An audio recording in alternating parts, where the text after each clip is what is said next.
Hello students. इस video में हम बात करेंगे फ्रैक्शनल डिस्टिलेशन के बारे में। तो फ्रैक्शनल डिस्टिलेशन और सिंपल डिस्टिलेशन में क्या फ़र्क होता है, आपको लास्ट वीडियो में बताया था। सिंपल डिस्टिलेशन हम बेसिकली वहाँ यूज़ करते हैं जहाँ पर एक नॉन वोलेटाइल सॉलिड और एक वोलेटाइल लिक्विड हो, तो आप यहाँ पर कर सकते हो। और दूसरा एक और बताया था जहाँ पर दो लिक्विड जो मिसिबल होते हैं, मतलब आपस में मिक्स हो जाते हैं, लेकिन उनके बीच में बॉइलिंग पॉइंट का डिफरेंस 25 डिग्री से ज़्यादा होना चाहिए। ठीक है। और अगर उनके बीच में मान लीजिए दो लिक्विड है आपके पास, लिक्विड 1, ठीक है, प्लस लिक्विड 2, मान लीजिए दो लिक्विड हैं मिक्स किए हैं और आपस में ये क्या है, मिसिबल है, ये मिसिबल है, ये आपस में मिसिबल है। अगर ये आपस में मिसिबल है तो, और इनके बीच का बॉइलिंग पॉइंट, मान लीजिए इसका कुछ बॉइलिंग पॉइंट है, जिसका बॉइलिंग पॉइंट है, इनके बीच में जो बॉइलिंग पॉइंट का डिफरेंस है वो लेस देन 25 है, लेस देन 25 डिग्री सेल्सियस है। तो ऐसे केस में आप सिंपल डिस्टिलेशन यूज करोगे तो इतना इफेक्टिव नहीं होगा। ठीक है। तो हम क्या करते हैं, फ्रैक्शनल डिस्टिलेशन यूज करते हैं। तो पहले ये समझ में आ गया होगा कि फ्रैक्शनल डिस्टिलेशन हम यूज क्यों करते हैं। ठीक है। ये यूज होता है केवल मिसिबल लिक्विड्स के लिए, ठीक है, जिनके बीच में बॉइलिंग पॉइंट का डिफरेंस 25 से कम होता है। तो सबसे बेसिक क्वेश्चन अगर 1 मार्क्स में आता है तो आप इतना लिखोगे। ठीक है। अब ये कैसे वर्क करता है और ये कैसे डिफरेंट होता है सिंपल डिस्टिलेशन से, तो आप देख सकते हो ये डायग्राम कुछ कुछ सिमिलर है सिंपल डिस्टिलेशन से। बस एक चीज आपको अलग दिख रही होगी, ये जो फ्रैक्शनेटिंग कॉलम है, ठीक है, केवल इसी का फर्क होता है और यही डिफरेंस क्रिएट करता है, यही हमें हेल्प करता है कि दो मिसिबल लिक्विड्स को हम कैसे प्योर कर सकते हैं और इफेक्टिवली प्योर कर सकते हैं। ठीक है। तो देखिए इसमें करना क्या होता है, ये जो, पहले मैं आपको फ्रैक्शनेटिंग कॉलम थोड़ा सा क्लियर कर दूं क्या होता है। फ्रैक्शनेटिंग कॉलम में कुछ ग्लास की बीड्स होती हैं, ठीक है, देख सकते हो आप ऐसे, तो ये ग्लास के बीड्स होती हैं, ठीक है, और इसको हम ऊपर से कनेक्ट कर देते हैं एक थर्मामीटर से। दिस इज थर्मामीटर, थर्मोमीटर है, ठीक है, इसको हम कनेक्ट कर देते हैं थर्मामीटर से ऊपर के साइड। अब देखिए क्या होता है, मान लीजिए हमने यहाँ पर एग्जांपल के तौर पे अल्कोहल और वाटर लिया, अल्कोहल में वाटर बहुत अच्छे से मिक्स हो जाता है और इनके बीच में बॉइलिंग पॉइंट, अच्छा अल्कोहल भी बहुत तरीके का होता है, तो हमने कोई अल्कोहल ले लिया, जैसे हम मान लेते हैं कोई भी अल्कोहल जिसका जिसका जो बॉइलिंग पॉइंट है वो 80 डिग्री है, हम सपोज कर लेते हैं, ठीक है। और वाटर का तो सबको पता है बॉइलिंग पॉइंट कितना होता है, 100 डिग्री सेल्सियस। तो वही देखिए यहाँ पर अब बॉइलिंग पॉइंट का डिफरेंस कितना आ गया, 20 आ गया, और हमारी कंडीशन भी यही है कि 25 से कम होना चाहिए, तो इनके बीच में बॉइलिंग पॉइंट डिफरेंस कितना आ रहा है, 20 का आ रहा है। तो मतलब हमें इसको सेपरेट करने के लिए फ्रैक्शनल डिस्टिलेशन यूज करना पड़ेगा। अब क्या करेंगे, मान लीजिए मिक्सचर है किसका किसका, अल्कोहल का और वाटर का, ठीक है। तो अब क्या करेंगे, इसको, ये बर्नर है, ट्राइपॉड स्टैंड है, इसको हम जब बॉईल करेंगे, मतलब जब इसको हीट अप करना शुरू करेंगे, तो हीट अप होगा तो क्या होगा, इसमें से वेपर बनेंगी, ठीक है। लेकिन यहाँ पर जो वेपर बनेंगी वो दोनों की होंगी। यहाँ पर जो वेपर आपको इस पोर्शन पे दिख रहा है वो अल्कोहल की भी है, साथ में वाटर की भी है, ठीक है। अब देखिए क्या होगा, यहाँ से अब चीजें शुरू होंगी जो आपको समझनी है।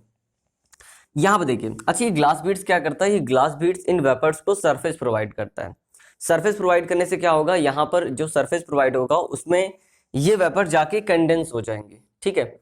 और एक कंडेंस होंगी, एक कंडेंस नहीं होंगी। कैसे कैसे होंगी, देखिए जैसे यहाँ से वेपर जाएंगी और वेपर जब यहाँ से पास होंगी, ऐसे ऐसे पास होंगी, तो इसको जो सबसे नीचे वाला जो सरफेस होगा किसका, ग्लास बीड्स का, वो तो कूल होंगी, शुरू में तो कूल होंगी ना। तो जैसे ये वेपर्स, हॉट वेपर्स जाएंगी इनके पास, तो यहाँ पर ये कंडेंस हो जाएंगी, ठीक है। जैसे आप वेपर अगर ऊपर उठ रही हो वाटर की या किसी भी चीज की, आपने ऊपर एक ठंडी प्लेट लगा दी, तो क्या होगा, उस पर कंडेंसेशन हो जाएगा। सिमिलरली यहाँ पर होगा, सरफेस प्रोवाइड होगा, कूल सरफेस, तो ये कंडेंसेशन हो जाएगा और जितने भी लिक्विड, जितना भी वेपर जा रहा होगा वो सारा लिक्विफाई होके वापस इसमें आ जाएगा, ठीक है। लेकिन इससे क्या होगा, इसका इस सरफेस का टेम्परेचर इंक्रीज कर जाएगा, क्योंकि जो हॉट वेपर्स है वहां पे जाके अपना टेम्परेचर उनको दे देंगे, ठीक है, हीट ट्रांसफर कर देंगे। इसी तरीके से अब आप देखिए, कुछ हिस्सा यहाँ पर आके कंडेंस हो जाएगा, कुछ हिस्सा ऊपर जाएगा, यहाँ पर कंडेंसेशन हो जाएगा नीचे की तरफ। इसी तरीके से जो वेपर्स हैं वो लगातार ऊपर जाएंगी और कंडेंस होके नीचे आएंगे, ठीक है। अब जरा देखिए, समझने वाली बात क्या है, शुरू में इसका टेम्परेचर मान लीजिए कुछ नॉर्मल रहा होगा, 25 डिग्री सेल्सियस रहा होगा, लेकिन जैसे जैसे ये वेपर जा रही होंगी इसका टेम्परेचर लगातार इंक्रीज कर रहा होगा। हमने मान लिया इसका टेम्परेचर, जो वेपर्स हैं, जो अल्कोहल है उसका जो बॉइलिंग पॉइंट है 80 डिग्री है और वाटर का कितना 100 डिग्री है। तो जैसे जैसे इसका टेम्परेचर बढ़ रहा होगा इसका भी टेम्परेचर उसी के अकॉर्डिंग इंक्रीज कर रहा होगा। ये कब तक इनको कूल करता रहेगा, ये तब तक कूल करता रहेगा जब तक इसका टेम्परेचर 80 डिग्री ना हो जाए। ये अल्कोहल की बात हो रही है। जैसे मान लीजिए इसका अगर टेम्परेचर एक बार 80 हो गया तो अब अल्कोहल इसमें कंडेंस नहीं होगा, ठीक है, जैसे मान लीजिए आपके पास प्लेट है, अगर वाटर वेपर ऊपर जा रही है तो अगर आप चाहो कि कंडेंसेशन हो तो आपको हमेशा टेम्परेचर लो रखना पड़ेगा बॉइलिंग पॉइंट से। तो अब इसका टेम्परेचर तो लगातार इंक्रीज कर रहा होगा, जैसे ही इसका टेम्परेचर 80 डिग्री पहुंच गया, अब एल्कोहल इसमें कंडेंस नहीं होगी, ठीक है, तो एल्कोहल अब इसको क्रॉस करके ऊपर वाले सरफेस पे चले जाएगी, ठीक है, समझाने के लिए मैं बता रहा हूँ सिर्फ, ठीक है। 80 डिग्री हो गया तो अब एल्कोहल की जो वेपर्स आ रही होंगी वो अब यहाँ पे कंडेंस नहीं होंगी, अब वो ऊपर चली जाएंगी, ठीक है, इसको क्रॉस करके ऊपर चली जाएंगी।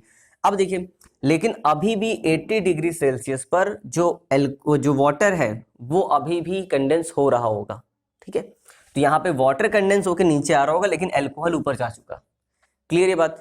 इसी तरीके से अब सेकेंड वाले का टेम्परेचर इंक्रीज करेगा, फिर थर्ड वाले लेयर का, फोर्थ वाले लेयर का, ऐसे करते करते लगातार टेम्परेचर इंक्रीज होगा, कंडेंसेशन होगा, ठीक है। मान लीजिए हम यहाँ पर आके पहुंचे, हम यहाँ पे पहुंचे, मान लीजिए जिस टाइम पर इसका टेम्परेचर, अच्छा एक चीज और मैं यहाँ पर आऊँ इससे पहले यहाँ पे देखिए, इसका टेम्परेचर ऐसा तो है नहीं कि 80 हमेशा फिक्स होगा, इसका टेम्परेचर भी इंक्रीज करेगा। मान लीजिए अब इसका टेम्परेचर एक टाइम के बाद 100 डिग्री पहुंच गया, अब हमने इसका टेम्परेचर मान लिया 100 डिग्री, ठीक है, 100 डिग्री पहुंच गया। 100 डिग्री जैसे ही पहुंचा, अब ये ना तो एल्कोहल को कंडेंस कर पाएगा ना ही ये वाटर को कंडेंस कर पाएगा, मतलब अब दोनों ही वेपर्स ऊपर जाने लगेंगे, लेकिन ये काम धीरे धीरे हो रहा होगा। अब यहाँ पर आप मान लीजिए 10 या 12 लेयर को ऊपर क्रॉस करके पहुंचे यहाँ पर, ठीक है, यहाँ पर अभी भी टेम्परेचर मान लेते हैं कुछ 65 डिग्री सेल्सियस है, ठीक है, मान लिया, नीचे का बढ़ रहा होगा टेम्परेचर, ऊपर का अभी भी लो होगा।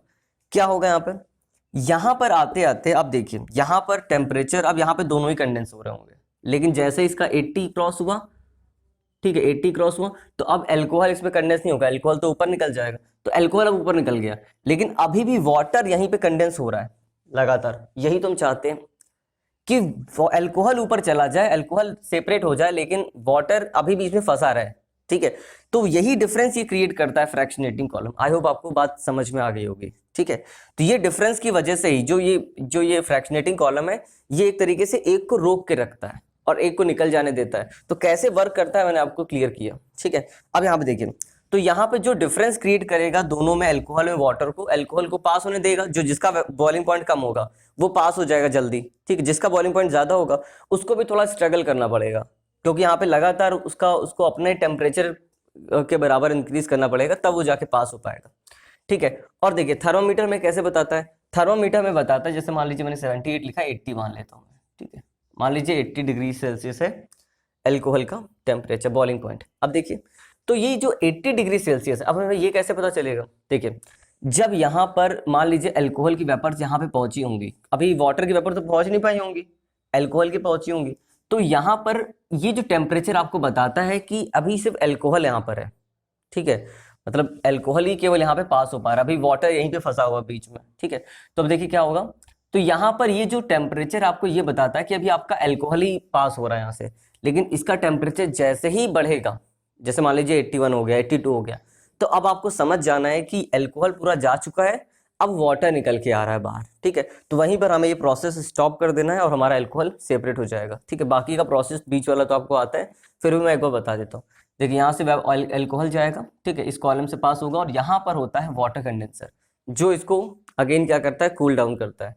तो यहाँ पे क्या होगा, वाटर इन होता है, कोल्ड वाटर यहाँ से जाता है और कोल्ड वाटर यहाँ से निकलता है, तो यहाँ पे कंडेंसेशन हो जाता है, यहाँ पे वेपर्स आएंगे, यहाँ पे लिक्विफाई हो जाएंगे और लिक्विफाई होके किसी अलग कंटेनर में अलग हो जाएंगे। तो यहाँ पर जो आपको मिलेगा, जो भी आपको डिस्टिलेट मिलेगा वो एब्सोल्युटली प्योर फॉर्म में होगा। और इसी तरीके से हम जो फ्रैक्शनल डिस्टिलेशन है, फ्रैक्शनल डिस्टिलेशन का इंडस्ट्रियल एप्लीकेशन बहुत सारा है, तो इसको हम लोग नेक्स्ट इसको स्लाइड में देखते हैं कि कहाँ कहाँ इसका एप्लीकेशन यूज होता है।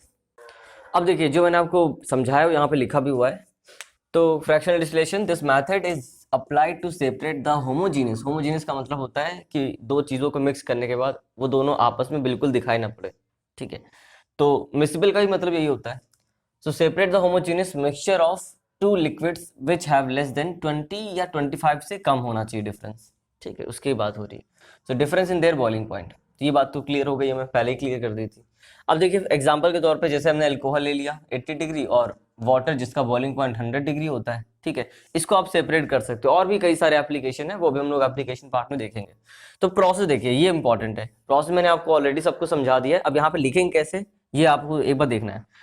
तो the mixture of alcohol and water is heated in a distillation flask, ठीक है, आप थोड़ा डायग्राम को देखते जाओगे, रिमाइंड करते जाओगे तो आपको क्लियर होगा कि आपने मिक्सचर अल्कोहल और वाटर को डिस्टिलेशन फ्लास्क में लिया है जो यहाँ पे रखा हुआ था। ठीक है, द वेपर्स ऑफ, अब दोनों के वेपर बनेंगे, द वेपर्स ऑफ बोथ, ठीक है, दोनों ही के पास टेंडेंसी होती है वेपर बनाने की। ठीक है, लेकिन जिसका बॉइलिंग पॉइंट कम होगा वो ज्यादा वेपर बनाएगा। So the vapours of alcohol and water will rise and come in contact with the glass beads. ठीक है, दोनों वेपर उठेंगे और ग्लास बीड्स के सरफेस से टकराएंगे। Of fractionating column, the vapours of higher boiling liquid that is water will condense and fall into the distillation flask. अब यहाँ पे जो मैंने आपको बहुत डीपली समझाया तो वो डीपली यहाँ पर लिखना पॉसिबल नहीं है, इसलिए यहाँ पर एक स्टेप आगे बढ़ा के लिखा गया है। यहाँ पे ये बोला गया है कि जो वाटर होगा वो ज्यादा कंडेंस करेगा क्योंकि इसका बॉइलिंग पॉइंट ज्यादा है, तो इसको फ्रैक्शनेटिंग कॉलम को क्रॉस करने में ज्यादा एनर्जी लगेगी। ठीक है, तो जब तक वो उसको क्रॉस करेगा तब तक हमारा जो अल्कोहल होगा वो निकल चुका होगा। तो वही बोल रहा है यहाँ पे वाटर विल, ठीक है, जो हायर बॉइलिंग पॉइंट लिक्विड है, ठीक है, जैसे कि water will condense and fall into the distillation flask. ठीक है, वेयर एज इसका बॉइलिंग पॉइंट कम है तो ये आराम से क्रॉस कर जाएगा। Whereas the vapours of lower boiling point liquid that is alcohol will rise further up the column. Okay, अब देखिए इसके आगे, this process is continuously repeated as the vapours keeps rising over the column. Finally होगा क्या, मतलब यहाँ पर आपको एक बात समझनी है कि यहाँ पे जो वाटर होगा वो लगातार नीचे फ्लास्क में आएगा और जो अल्कोहल की वेपर होंगी वो बाहर निकलने की कोशिश करेंगे। तो फाइनली यही काम होगा, finally it is the vapour of alcohol that comes out of the fractionating column. यही मैं आज आपको बताना था।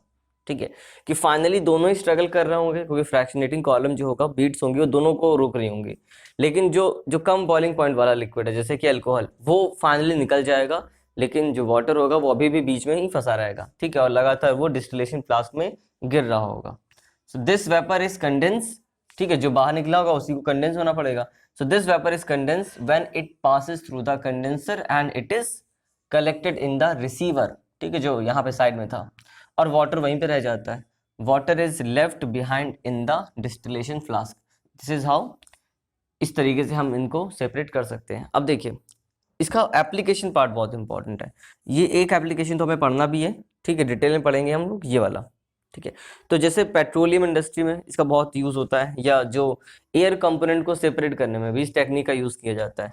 तो जैसे देखिए petroleum on fractional distillation, petroleum product में बहुत सारी चीजें होती हैं, उसी में कैरोसिन होता है, उसी में डीजल होता है, उसी में बहुत सारे वैक्स होती है, उसी में बहुत सारी चीजें होती हैं। So petroleum on fractional distillation gives important fractions such as petrol, kerosene, diesel और भी कई सारी चीजें होती हैं इसमें। ठीक है, तो ये तो हम लोग कभी और डिस्कस करेंगे, लेकिन ये हमें इसी चैप्टर में पढ़ना है।